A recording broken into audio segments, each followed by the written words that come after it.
All right, KPEL News Time is 8:22 as we begin our candidate series as we take a look at the Vermilion Parish Sheriff's race featuring Eddie Longlinay. And he joins us right now. We'll have on Lance Broussard at the same time tomorrow. But Eddie joining us on the phone lines now. Eddie, thank you so much for taking the time out to spend this morning. Oh, thank y'all for reaching out to me. I appreciate it. All right. So, Eddie, tell us about your law enforcement history and what makes you qualified to be the sheriff in Vermilion Parish. Okay, so I'm going to give off my age right here. I started my career in 1981, actually, with the Iberia Parish Sheriff's Office under Romo Romero. I know we all remember Romo. And then in 1984 to 1991, I had the opportunity to come to Vermilion Parish and work under Ray Romero, which is a great opportunity for me because that's where I'm from. I worked for Ray from 84 to 91 as a patrol lieutenant. And then in 1991, in October 1991, I was one of two people chosen from Louisiana to join the United States Marshal Service. And I started my career with the Marshal Service in New Orleans. I had a great career.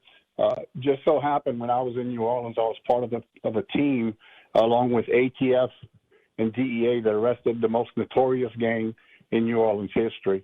And so I was proud to be there, proud to be a part of that. Glad that I made it out unscathed, unhurt. But I do understand big city crime because I had the opportunity to work that. And then I was ultimately moved back to Lafayette as a supervisor, which is the closest office, U.S. Marshal's office to Vermilion Parish. And I worked as a supervisor there where I commanded some task forces. One of the task forces I commanded, I had over 250 law enforcement men and women, and we were arresting 1,000 people a week. And I spent, out of my entire career with law enforcement, I spent 31 years out of my nearly 40 years of law enforcement experience as an administrator or supervisor. Eddie, thank you so much for that. Now, what are the biggest areas of concern, in your opinion, as they relate to law enforcement in Vermilion Parish? Well, in the last 20 months, I had the opportunity to walk Vermilion Parish on my campaign trail. So if anybody asks, it takes about 20 months to walk, and it's about 2.8 million steps, and I put about 45,000 miles on my truck. But it was well worth me going out. I love to talk to the people, to the residents, and learning about their concerns. And almost all crime, this is what I've learned, almost all crime in Vermilion Parish, and it's probably all in the Acadiana area as well, it all stems back to one common factor, which is illegal narcotics. And I'm talking about thefts, burglaries, domestic violence, homicides. Mostly they're all connected to illegal narcotics. Violent crimes were starting to get bad. It was spiraling out of control, especially in the Abbeville area with the shootings they were having. And look, one of the things that I would like to see done because of this, we all pay federal taxes. I know we all do in the Acadiana area, but I'm specifically reaching out to the people of Vermilion Parish. We all pay federal taxes, but I don't feel that our federal resources are being utilized. And I'm not necessarily meaning bringing federal agents to work in Vermilion Parish. That's not what I'm talking about. But I think we're leaving a lot of federal grant money on the table that we could be utilizing to help us combat our crime. I also want to utilize federal task forces. I want to connect any federal crime, any crime that's committed locally. If there's a connection to a federal crime, I want to connect those dots, and I want to bring them to federal court. Vermilion Parish Jail, they only have 155 beds, and for most part, they're always full. So if we can connect some of these federal crimes to a federal court, we can get them indicted, and they would do time in a federal penitentiary. The closest federal Bureau of Prisons is Oakdale, so we would get them completely out of here, and we would leave room in our jail, our smaller jail, for the less violent criminals. Another huge concern is juveniles. As with most of Acadiana parishes, Vermilion Parish doesn't have a juvenile detention center.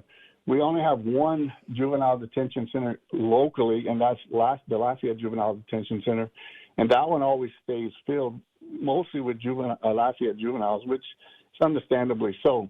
Vermilion Parish, along with other parishes, they're having to house violent juveniles in faraway places like other states. And this is concerning. It's creating a burden. It's a high expense. And I would like to get together with like an 8-parish area to combat this and figure out where, how can we get around this. We need to come together along with our representatives to come up with a better and more a more local solution than bringing them out of state. And it would also create local jobs as well if we can get something figured out. So, Eddie, what would you do to work with police chiefs within the parish to provide better public service?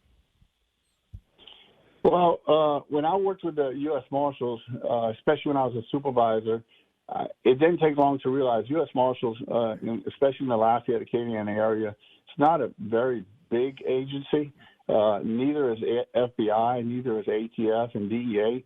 But it didn't take long to realize that we were all small, but together we were a big force. We were a force multiplier. All of us, we were all trying to do the same thing. We're all trying to put the bad guys in jail, make our community safe. So I want to build a strong, close working relationship with all the local police municipalities and work hand in hand to accomplish our same goals. I also want to get with them to build youth programs, educate our youth to show them other options.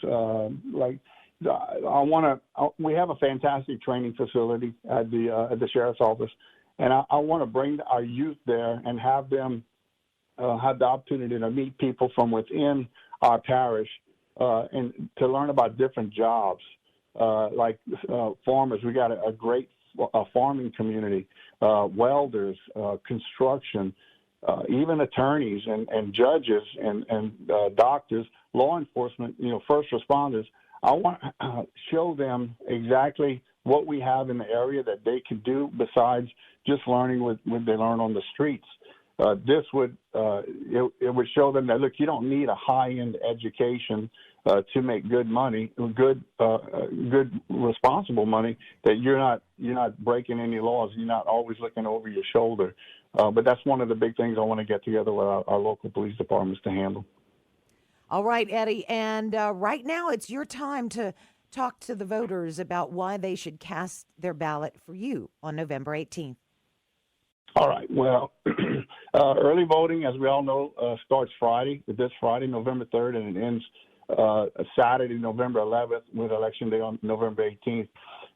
I've been endorsed by the only two remaining Vermilion Parish sheriffs, which is Ray Lemaire and Mike Courion.